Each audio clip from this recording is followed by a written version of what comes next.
Welcome to my channel. ఈరోజు మనం కేంద్ర కొలువులకు ఇంజనీరింగ్ సర్వీసెస్ ఈ టాపిక్ గురించి తెలుసుకుందాం. ESE Indian engineering services examination కేంద్ర స్థాయిలో ఉద్యోగాల భర్తీకి యూపీఎస్సీ నిర్వహించే కీలక పరీక్ష. ఇండియన్ రైల్వే మేనేజ్మెంట్ సర్వీసెస్కు చెందిన కొన్ని విభాగాల్లో పోస్టుల భర్తీకి ఈఎస్ఈ పరీక్షలో ఉత్తీర్ణతను పరిగణనలోకి తీసుకోవాలని తాజాగా ప్రభుత్వం నిర్ణయించింది. ఇందుకోసం ఈఎస్ఈ 2025 దరఖాస్తుకు మరోసారి అవకాశం కల్పించనున్నట్లు యూపీఎస్సీ వెల్లడించింది. పరీక్షా తేదీలను కూడా రీషెడ్యూల్ చేసినట్లు ప్రకటించింది. ఈ నేపథ్యంలో ఈఎస్ఈ 2025 తాజా మార్పులు, కొత్తగా చేర్చిన పోస్టుల వివరాలు, అర్హతలు, ఎంపిక విధానం, ఈ వివరాలను చూద్దాం. ప్రస్తుతం ఇంజనీరింగ్ సర్వీసెస్ ఎగ్జామినేషన్ ద్వారా కేంద్ర ప్రభుత్వ శాఖల్లోని civil, mechanical, electrical, electronics and communication విభాగాల్లోని ఉద్యోగాలకు యూపీఎస్సీ భర్తీ చేస్తుంది. ఇండియన్ రైల్వే మేనేజ్మెంట్ సర్వీస్కు చెందిన కొన్ని విభాగాల్లో పోస్టుల భర్తీ ఈ పరీక్షల్లో ఉత్తీర్ణతను పరిగణనలోకి తీసుకుంటుంది. దీనికి విద్యార్హతలు దరఖాస్తు చేయదలుచుకున్న వారు ఈ విభాగానికి సంబంధించిన బ్రాంచ్తో బీటెక్ ఉత్తీర్ణత, చివరి సంవత్సరం చదువుతున్న అభ్యర్థులు కూడా దరఖాస్తు చేసుకోవచ్చు. అయితే వీరు పర్సనల్ ఇంటర్వ్యూ సమయానికి ఉత్తీర్ణత పొంది సర్టిఫికెట్ అందించాల్సి ఉంటుంది. వయసు జనవరి 1, 2025 నాటికి 21 నుంచి 30 ఏళ్ల మధ్యలో ఉండాలి. రిజర్వ్డ్ కేటగిరీ అభ్యర్థులకు నిబంధనల మేరకు గరిష్ట వయో పరిమితి సడలింపు లభిస్తుంది. సివిల్స్ ఈఎస్ఈ తాజా మార్పుల ప్రకారం ఇండియన్ రైల్వే మేనేజ్మెంట్ సర్వీస్కు సంబంధించిన కొన్ని పోస్టులను ఈఎస్ఈ ర్యాంకుతో నియామకాలు చేపడతారు.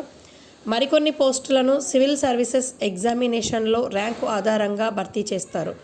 సివిల్ సర్వీసెస్ ఎగ్జామినేషన్ ర్యాంకుతో రైల్వే శాఖలోని ట్రాఫిక్, పర్సనల్ అండ్ అకౌంట్స్ విభాగాల్లోని పోస్టులను భర్తీ చేయనున్నారు. ఈఎస్ఈ ర్యాంక్ ఆధారంగా రైల్వే శాఖలోని civil, electrical, mechanical, signal and telecommunications, sports విభాగాల్లోని ఉద్యోగాలు భర్తీ చేస్తారు. ఈఎస్ఈ పెరిగిన పోస్టుల సంఖ్య ఐఆర్ఎంఎస్లోని నిర్దేశిత విభాగాల్లోని పోస్టులను కూడా ఈఎస్ఈ ద్వారా భర్తీ చేయాలని నిర్ణయించడంతో ఈఎస్ఈ 2025లో పోస్టుల సంఖ్య పెరిగింది. తొలి నోటిఫికేషన్లో 232 పోస్టులనే పేర్కొనగా ఐఆర్ఎంఎస్లోని పోస్టులను కూడా కలపడంతో మొత్తము సంఖ్య 457కు పెరిగింది. మళ్ళీ దరఖాస్తు అవకాశం. ఈఎస్ఈ 2025 దరఖాస్తు ప్రక్రియ అక్టోబర్ 8న ముగిసింది. అయితే కొత్తగా ఐఆర్ఎంఎస్లోని విభాగాలను కూడా ఈఎస్ఈ ద్వారా భర్తీ చేయాలని ప్రభుత్వం నిర్ణయించింది. దీంతో ఈఎస్ఈ 2025కు దరఖాస్తు చేసుకునేందుకు మరో అవకాశం కల్పిస్తున్నారు. అక్టోబర్ 18 నుంచి నవంబర్ 22 వరకు కొత్త అప్లికేషన్ విండో అందుబాటులో ఉంటుంది. కొత్తగా దరఖాస్తు చేసుకోవాలనుకునేవారు ఈ విండో ద్వారా దరఖాస్తు చేసుకోవచ్చు. ESE 2025 reschedule. ఈఎస్ఈ 2025 పరీక్షలను కూడా రీషెడ్యూల్ చేశారు.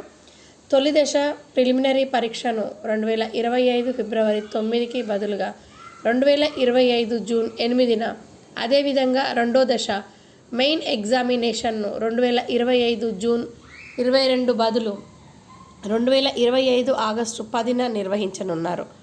3 దశల ఎంపిక.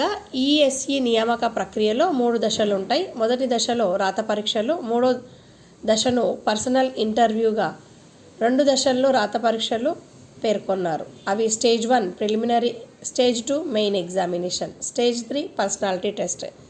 ఎంపిక ప్రక్రియలో స్టేజ్ 1గా పేర్కొనే ప్రిలిమినరీ పరీక్ష పూర్తిగా అబ్జెక్టివ్ విధానంలో జరుగుతుంది. ఈ పరీక్షలో అభ్యర్థులు 2 పేపర్స్ రాయనుంటుంది. Paper 1 general studies and engineering, paper 2 engineering సంబంధిత సబ్జెక్టులు. పేపర్ 1ను 200 మార్కులు, పేపర్ 2ను 300 మార్కులకు పరీక్ష నిర్వహిస్తారు. ప్రిలిమినరీ పరీక్షలోని పేపర్ 1 అన్ని విభాగాల అభ్యర్థులకు ఒకే మాదిరిగా ఉంటుంది. నెగిటివ్ మార్కింగ్ విధానం ఉంటుంది. పేపర్ 2 మాత్రం అభ్యర్థి దరఖాస్తు సమయంలో పేర్కొన్న సబ్జెక్టుతో జరుగుతుంది. రెండో దశ మెయిన్స్కు 600 మార్కులు. ఈఎస్ఈ ఎంపిక ప్రక్రియలో రెండో దశ మెయిన్ పరీక్ష పూర్తిగా డిస్క్రిప్షన్ విధానంలో జరుగుతుంది. ప్రిలిమినరీ పరీక్షలో చూపిన ప్రతిభ ఆధారంగా ఒక్కో పోస్టుకు 7 లేదా 8 మందిని చొప్పున మెయిన్ ఎగ్జామినేషన్కు ఎంపిక చేస్తారు. మెయిన్ పరీక్షకు 2 పేపర్లుగా నిర్వహిస్తారు. ఒక్కో పరీక్షకు 300 మార్కులు చొప్పున మొత్తం 600 మార్కులకు పరీక్ష ఉంటుంది. అభ్యర్థులు ఎంపిక చేసుకున్న విభాగానికి సంబంధించిన పేపర్లలో ఈ పరీక్ష జరుగుతుంది. చివరగా పర్సనల్ ఇంటర్వ్యూ. ఈ ఎంపిక ప్రక్రియలో చివరి దశ పర్సనాలిటీ టెస్ట్గా పేర్కొనే పర్సనల్ ఇంటర్వ్యూ స్టేజ్ 2 మెయిన్ పరీక్షలో చూపిన ప్రతిభ ఆధారంగా ఒక్కో పోస్టుకి 2 చొప్పున 1:2 నిష్పత్తిలో ఇంటర్వ్యూకి ఎంపిక చేస్తారు.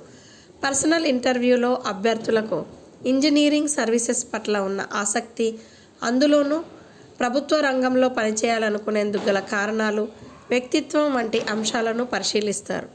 ఇంటర్వ్యూ ప్రక్రియను 200 మార్కులకు నిర్వహిస్తారు. ఎంపిక ప్రక్రియలో విజయం సాధించేలా తొలి దశకు ఇలా ప్రిపేర్ అవ్వచ్చు.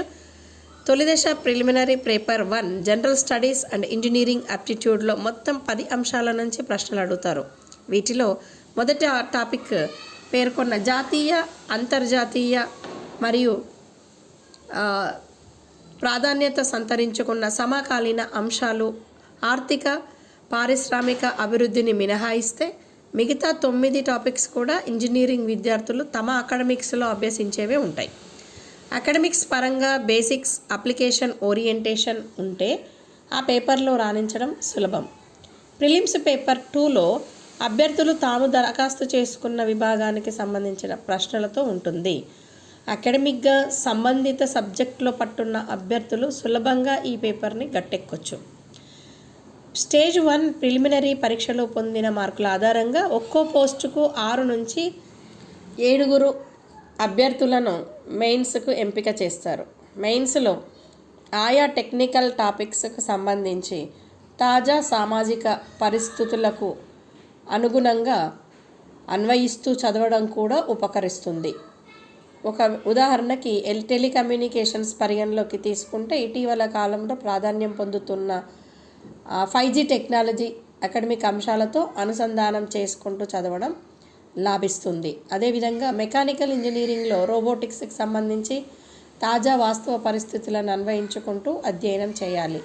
ఇదే వ్యూహాన్ని ఇతర విభాగాల ఎలక్ట్రికల్, ఎలక్ట్రానిక్స్ అండ్ కమ్యూనికేషన్ అభ్యర్థులు కూడా అనుసరించాలని సూచిస్తున్నారు. కోఆర్డినేషన్. ఈఎస్ఈ అభ్యర్థులు ప్రిపరేషన్ సమయంలో అనుసంధాన దృక్పథంతో అడుగులు వేయాలి. స్టేజ్ 1 ప్రిలిమ్స్లోని పేపర్ 2 మెయిన్ ఎగ్జామినేషన్లోని 2 సబ్జెక్ట్ పేపర్లు అభ్యర్థులు చదివిన ఇంజనీరింగ్ సబ్జెక్టులకు సంబంధించినవే. వీటిని అనుసంధానం చేసుకుంటూ చదివే అవకాశం ఉంది. అభ్యర్థులు ముందుగా ప్రిలిమ్స్లో గట్టెక్కి విధంగా ఎక్కువ దృష్టి పెట్టాలి. యూపీఎస్సీ విడుదల చేసిన షెడ్యూల్ ప్రకారం ప్రిలిమ్స్ తర్వాత మెయిన్స్కు దాదాపు 6 నెలల సమయం అందుబాటులో ఉంటుంది. కాబట్టి ప్రిలిమ్స్ పూర్తి చేసిన తర్వాత మెయిన్స్పై ఎక్కువ దృష్టి సారించాలి. ఇంజనీరింగ్ సర్వీసెస్లో విజయానికి ఆయా సబ్జెక్టులలోని కాన్సెప్ట్స్పై పూర్తి అవగాహన పొందడమే కాకుండా వాటిని అన్వయ దృక్పథంతో అధ్యయనం చేయడం ముఖ్యం. ఫలితంగా పరీక్షల్లో ప్రశ్నలు ఎలా అడిగినా సమాధానం ఇచ్చే సంసిద్ధత లభిస్తుంది. ప్రీవియస్ పేపర్లను సాధన చేయడం, మాక్ టెస్టులకు హాజరవ్వడం మేలు చేస్తుంది. ప్రిలిమ్స్లో నెగిటివ్ మార్కింగ్ నిబంధన ఉంది కాబట్టి మెయిన్స్ కోణంలో అకాడమిక్గా తమకు పట్టున్న టాపిక్స్పై మరింత అవగాహన పెంచుకుంటే ఉపయుక్తంగా ఉంటుంది. దరఖాస్తు విధానం. ఆన్లైన్లో దరఖాస్తు చేసుకోవాలి. చివరి తేదీ నవంబర్ 22. ఆన్లైన్ దరఖాస్తు సవరణ 23 నుంచి 29 వరకు. ప్రిలిమినరీ పరీక్షా తేదీ June 8. Main examination August 10, 25. Telugu రాష్ట్రాల్లో పరీక్షా కేంద్రాలు తిరుపతి, విశాఖపట్నం, హైదరాబాద్. తెలుగు రాష్ట్రాల్లో మెయిన్ ఎగ్జామ్ పరీక్ష హైదరాబాద్, విశాఖపట్నం. వివరాలకి www.upsc.gov.in దీన్ని సంప్రదించగలరు. మీకు తెలిసిన వారికి ఈ విషయాన్ని చేరవేసి వాళ్ళ లైఫ్లో జాబు వచ్చేలా వాళ్ళ లైఫ్కి ఒక వాల్యూ యాడ్ చేయాలని ఆశిస్తూ thank you for watching this video.